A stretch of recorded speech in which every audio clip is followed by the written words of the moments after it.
All right, as you can see, I've got the head off. This is the O fending cylinder here, number 4, passenger side rear. You can see how sooty they are. That carburetor I've got on there is just junkety junk. Anyway, head gasket will be here probably Tuesday or Wednesday. Anyway,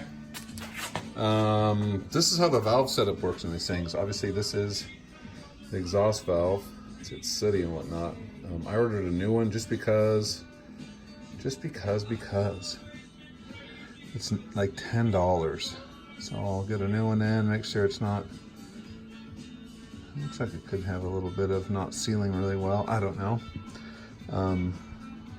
This is the valve guide.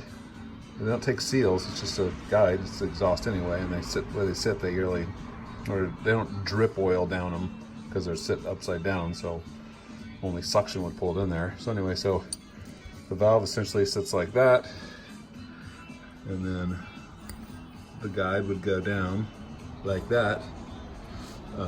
Here's the keeper, which pops into that right there. This is the spring that goes on. This is the retainer. These are the two little keepers that I talked about yesterday that are all, jammed up. They go on like that. And then this right here is the actual adjustable lifter. I call them Johnsons. They are not Johnsons. They are a different brand, like Nobody brand. But anyway, that rides on the cam on this end, and it rides on the back of the valve on this end. And you just unscrew that. You got to hold something in there to hold these two. You can see the holes that are in there. Something to grab onto those holes while you spin this, and just spin a little bit, and it makes the adjustments. Any hoodle.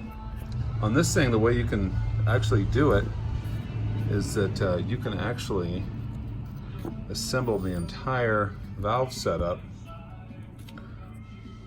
less this, set it all on there, but you're keeping everything on the bench, and then you just slide the entire assembly into the block.